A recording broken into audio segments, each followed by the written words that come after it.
Llevamos 200 años creyendo que un vaso de agua, que está lleno de diminutas bolas de billar invisibles chocando unas con otras, sin parar. La visión clásica de toda la vida. Exacto. O sea, toda la química moderna y todo lo que se enseña en cualquier instituto sobre cómo funciona la materia se basa en esta idea. En la idea de que Albert Einstein demostró la existencia física de los átomos y las moléculas, allá por 1905. Sí, ese es el pilar absoluto. Pues, a ver, ¿y si Einstein se equivocó de plano en su interpretación? Ostras. Es fuerte, ¿eh? Y si resulta que lo que la ciencia lleva observando 2 siglos no son átomos rebotando, sino, fíjate en esto, el propio tejido del espacio vacío retorciéndose. Es que es una premisa para caerse de espaldas. Totalmente. Totalmente. Y bueno, ese es el núcleo del análisis a fondo que nos ocupa hoy. Es un documento verdaderamente fascinante y, digamos, sumamente heterodoxo. Está fechado en enero de este mismo año, 2026, y se titula El movimiento browniano como ruido de torsión, V2-3, ¿por qué Einstein confundió las fluctuaciones del vacío con átomos? El autor es Alfredo Luis Acosta Padilla. Guau, un título que es, o sea, toda una declaración de intenciones. Desde luego. Supone un ataque frontal y directo a uno de los pilares que se consideraban, intocables en la física moderna. Claro, es un cambio de paradigma total. Básicamente, el texto afirma que el famosísimo movimiento browniano no demuestra que existan los átomos, sino que demuestra la existencia de lo que llama un vacío estructurado. Exacto. Pero bueno, antes de sumergirnos en la física y en cómo argumenta esto, es crucial, de verdad, hacer un aviso de imparcialidad muy claro para cualquiera que nos escuche. Sí, esto es importantísimo. En este espacio no estamos diciendo que este documento tenga la verdad absoluta, ni mucho menos estamos validando la veracidad científica de estas afirmaciones tan revolucionarias. Claro. Nuestra misión aquí es informar de manera imparcial sobre las ideas y los datos que contiene este texto original. Vamos a analizar este intento tan audaz de reescribir la física, pero abordándolo desde la más estricta neutralidad, sin tomar partido. Y me parece la actitud correcta frente a cualquier propuesta científica disruptiva, ¿eh? Hay que enfocar este texto como un ejercicio brillante de reinterpretación. Porque, a ver, hay un detalle fundamental para no perderse aquí. El documento en ningún momento dice que las matemáticas que propuso Albert Einstein en 1905 estén mal. Vale, o sea, los números funcionan. Exacto. Las ecuaciones son correctas. Los números de Einstein cuadran a la perfección. Lo que el autor sostiene es que la interpretación física que se le dio a esas matemáticas invirtió por completo la causa y el efecto. ¡Madre mía! Y precisamente por eso vale tanto la pena explorar esto, porque es una lección magistral de cómo un mismo conjunto de datos experimentales, o sea, unos mismos números en una pizarra, pueden usarse para construir 2 visiones del universo completamente incompatibles. Totalmente. Es un reto tremendo para el pensamiento crítico. Así que vale, vamos a desgranar esto poco a poco. Vamos allá. Para entender el impacto sísmico de lo que plantea este autor, primero hay que entender qué es exactamente lo que intenta desmentir. Pensemos en la historia oficial. Nos situamos en 1827. Un botánico escocés llamado Robert Brown está mirando por su microscopio y ve unos minúsculos granos de polen suspendidos en agua. Sí, el famoso experimento. Y nota algo extrañísimo, ¿eh? Nota que no se quedan quietos. Se mueven de forma caótica, temblando, saltando de un lado a otro sin que haya ninguna corriente aparente. Y fíjate que esto fue un misterio insondable durante décadas. O sea, ¿qué impulsaba ese baile incesante si el agua parecía estar completamente en reposo? Claro. Algunos incluso llegaron a pensar inicialmente que el polen estaba vivo, aunque, Brown descartó esa idea usando partículas inorgánicas que hacían exactamente lo mismo. Y así nos quedamos hasta que llegamos a 1905, el famoso año milagroso de Einstein. Exacto. Él coge este baile aleatorio y, usando estadística y física teórica, crea unas ecuaciones que dicen, este polen se mueve así porque el agua no es un fluido continuo. Está compuesta de moléculas individuales demasiado pequeñas para que las veamos, que están chocando sin parar contra el polen debido a la agitación térmica. Einstein proporcionó a la fórmula matemática que describía esos choques hipotéticos. Y claro, el mundo científico respiró aliviado.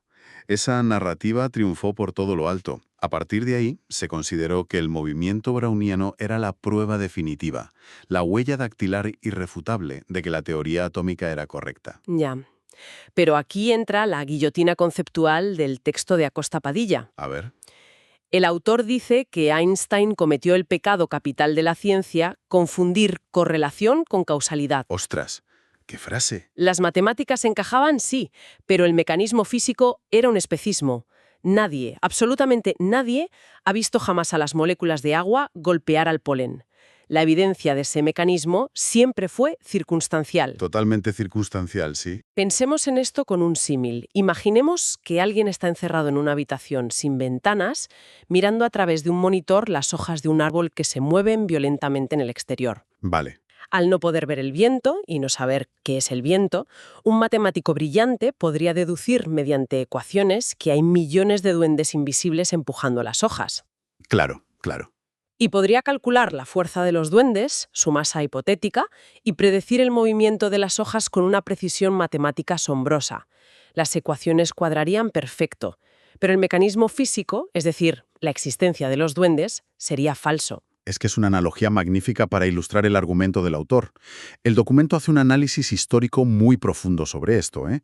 Apunta que Einstein era un genio absoluto aplicando herramientas matemáticas estadísticas a procesos aleatorios. Sus números eran impecables. Sus fórmulas eran impecables, pero a veces la interpretación que se le daba al fenómeno subyacente para justificar esa matemática pues se precipitaba. Ya. Lo fascinante aquí es que el texto defiende que la ciencia lleva 2 siglos observando, midiendo y calculando fluctuaciones del propio tejido del espacio, del vacío, y llamando a esas fluctuaciones átomos. Vale, o sea, entiendo el problema con los duendes en la analogía, pero confieso que me cuesta comprar esto sin un mecanismo claro. Lógico.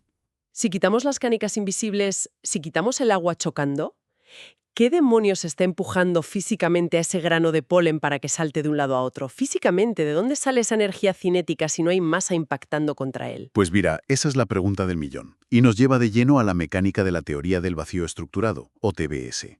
Vale. Bastante contraintuitivo. Para la física clásica, el vacío es simplemente una caja vacía, un escenario inerte donde la materia existe. Claro, la nada. Exacto. Pero según este autor, el vacío no está vacío.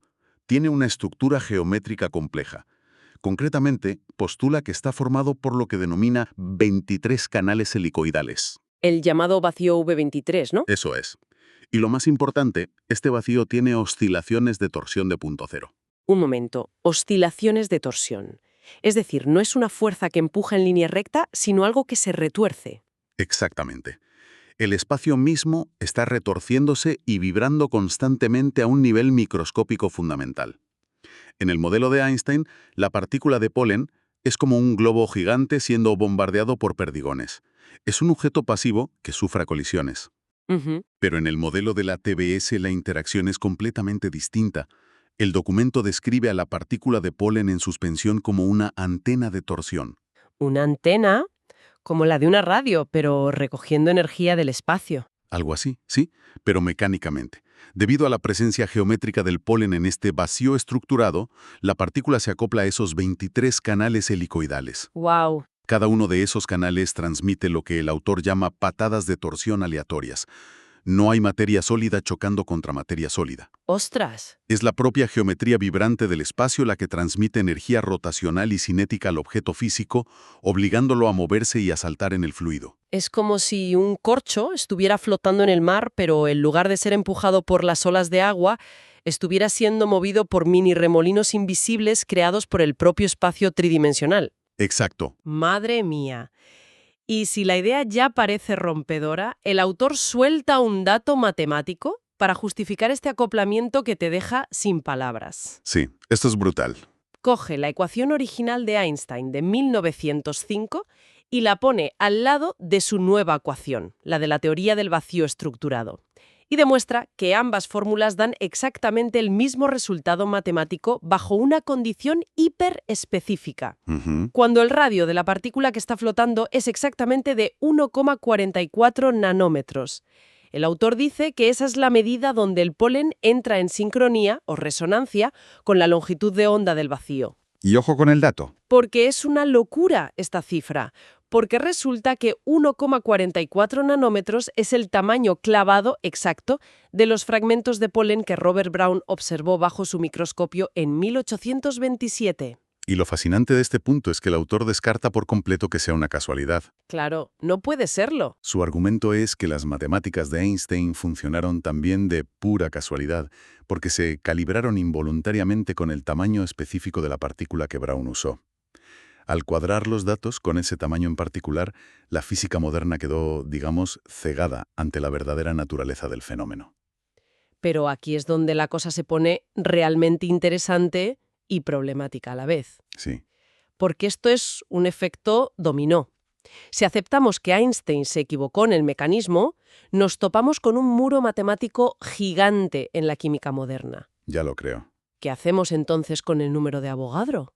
Es una crisis de fundamentos en toda regla, ¿eh? Cualquier estudiante de ciencias conoce el número de Avogadro. 6.022 por 10 elevado a 23. Siempre se ha enseñado como una cantidad absoluta, un recuento. Nos dicen que es el número exacto de átomos o moléculas que hay en un mol de cualquier sustancia. Claro, es contar cosas. A ver si logro explicar cómo deconstruye esto el documento con otra analogía. Es como si lleváramos siglos creyendo que estamos contando los píxeles individuales de una fotografía digital. ¿Vale? Y de repente viene este texto y nos dice que esa cifra no tiene nada que ver con la imagen, que en realidad estamos midiendo la trama, la textura del papel sobre el que está impresa la foto. Es una metáfora muy precisa. Porque según la teoría del vacío estructurado, en la sección 4, ese número asombrosamente grande no es un recuento molecular en absoluto. No cuenta átomos. Exacto. No es un recuento de entidades materiales. El autor afirma que es simplemente una constante geométrica que mide la densidad de sus canales V23 en el espacio. Por lo tanto, el número de Avogadro pasa de ser una propiedad de la materia a ser una propiedad intrínseca del vacío. Lo cual destruye la definición de lo que es un mol. Pero el autor no se queda solo en filosofía teórica. Para atacar a Avogadro se mete de lleno en los datos históricos. Sí, sí. Concretamente en los experimentos del físico francés Jean Perron, en 1908. Jean Perrin es una figura clave. Ganó el premio Nobel en gran parte por diseñar unos experimentos bellísimos y meticulosos para calcular el número de Avogadro basándose en el movimiento browniano. Perrin usó partículas esféricas de resina muy precisas, observando cómo se distribuían en un fluido luchando contra la gravedad. Aplicó la fórmula de Einstein a esos datos y obtuvo un valor inicial de 6,8 por 10 elevado a 23. Pero el documento rescata un detalle histórico que suele obviarse. ¿Cuál? Los propios datos crudos de Perrin mostraban desviaciones sistemáticas. Desviaciones. Es decir, sus números reales en el laboratorio no encajaban del todo con la teoría de Einstein. Exacto. Había pequeñas anomalías en los extremos de sus mediciones que el propio Perrin no supo explicar, y que la física posterior simplemente barrió bajo la alfombra o achacó a márgenes de error experimentales. Vaya tela. Lo que hace Acosta Padilla es tomar esos datos originales de Perrin de 1908, quitarles la fórmula de Einstein y aplicarles la nueva fórmula geométrica de la TBS.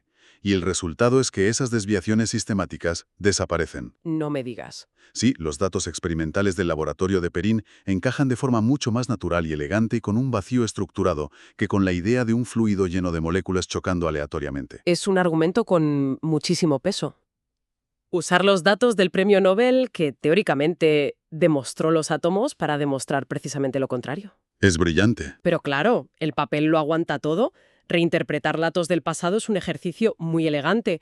Pero en ciencia, cualquier teoría alternativa necesita ser falsable. Fundamental. Necesita poder demostrarse y predecir cosas nuevas que se puedan probar en un laboratorio real.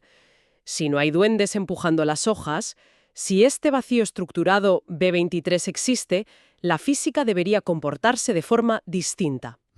Así que, siendo rigurosos y críticos, si esta teoría es cierta, ¿cómo se probaría en un laboratorio real de 2026? Esto plantea una pregunta importante.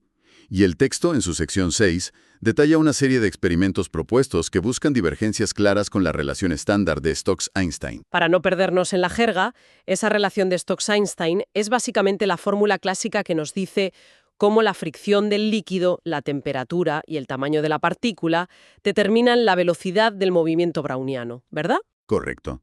Es la norma establecida. Y la TBS predice que, bajo ciertas condiciones extremas, esa norma va a diverger. El primer experimento propuesto busca un movimiento anisotrópico. Vale, ¿y eso qué es? Según la física clásica, el movimiento browniano en un vaso de agua es isotrópico. La partícula salta con la misma facilidad hacia arriba, abajo, izquierda o derecha, porque los choques son aleatorios. Pero la TBS dice que no. Si el vacío tiene canales helicoidales fluyendo en direcciones cósmicas específicas, el polen no se movería igual en todas direcciones. Dependería de su ángulo respecto al flujo cósmico V23. Es decir, si pones un microscopio y miras el polen, debería moverse un poco más fácil en una dirección que en otra. Exacto. El experimento sugiere usar un microscopio giratorio para ver si la anisotropía cambia. Observas el movimiento asimétrico de las partículas y luego rotas físicamente la base del microscopio. Si Einstein tiene razón, el caos es caos y no cambia nada. Claro. Si la TVS tiene razón, la dirección de ese movimiento asimétrico debería mantenerse anclada al espacio exterior, independientemente de cómo gires la máquina en la Tierra. Sería una prueba visual directa del flujo del vacío. Pero el segundo experimento propuesto es aún más radical, porque busca una anomalía térmica profunda utilizando helio superfluido a temperaturas ultrabajas. Aclaremos qué es el helio superfluido, porque no es algo que uno tenga por casa. Es helio enfriado rozando el cero absoluto, donde pierde toda su viscosidad y se comporta sin fricción. Exacto. El experimento propone enfriar el sistema por debajo de 0,1 grados Kelvin. Según el modelo clásico, si bajas la temperatura, hay menos agitación térmica, así que los toques son más débiles. El movimiento browniano debería disminuir de forma lineal. Espera, aquí me asalta una duda tremenda. Dime. Si esta teoría dice que no hay moléculas chocando, ¿por qué demonios le importaría este vacío estructurado a qué temperatura está el helio? ¿No debería seguir empujando igual si no depende del calor? Es una deducción lógica excelente, y la TBS lo aborda de una forma fascinante. El autor predice que el movimiento caerá, sí, pero no de forma lineal, como dice Einstein. Caerá en picado, de forma proporcional a la temperatura al cuadrado. ¡Ostras! Y la razón no tiene nada que ver con átomos perdiendo velocidad. Se debe a un fenómeno de congelamiento cuántico de los modos de torsión. A energías tan bajas, el propio vacío pierde su capacidad de transmitir esas patadas torsionales. Se congela el canal, no el fluido. ¡Vaya! Y hay un tercer experimento, la resonancia de tamaño. La visión clásica dice que cuanto más pequeña es una partícula, más rápido la empujan los choques en una curva matemática suave. Pero si actúa como antena, la cosa cambia. La TBS predice que a tamaños muy específicos, concretamente a múltiplos de 1.2 angstroms, las partículas no seguirían una curva suave. Experimentarían picos de difusión mejorada. Entrarían en resonancia perfecta con los canales del vacío. Vería saltos de hipermovilidad repentinos que las ecuaciones de Einstein no tienen forma de justificar matemáticamente. Si alguien entra a un laboratorio mañana y encuentra esto, habría que reescribir todos los libros de texto. Sin duda. Pero lo que me resulta más ambicioso es que la elegancia de esta teoría radica en que no se detiene en una simple gota de agua. Pretende reescribir fenómenos aparentemente inconexos, como se menciona en la sección 7. Sí, va mucho más allá. Aunque, si uno es escéptico, hay cosas del día a día que parecen imposibles de explicar sin átomos. Un momento, pensemos en el hielo. Cuando el agua se congela a 0 grados Celsius, el movimiento browniano se detiene por completo. Claro. Si las moléculas de agua no existen o no se mueven así, ¿por qué narices se detiene el polen a los 0 grados? Es la primera objeción que le vendría a la mente a cualquiera. Y la respuesta del documento es de una sofisticación tremenda. No se detiene porque las moléculas dejen de moverse, sino porque se forman anclajes B23, y las fluctuaciones de torsión se convierten en modos colectivos. El vacío se ancla. Sí, las fluctuaciones de torsión del espacio se sincronizan. La antena de polen queda inmovilizada dentro de una red geométrica del vacío. No es que el agua sólida atrape al polen, es que el tejido espacial en esa zona se ha sincronizado en un bloque.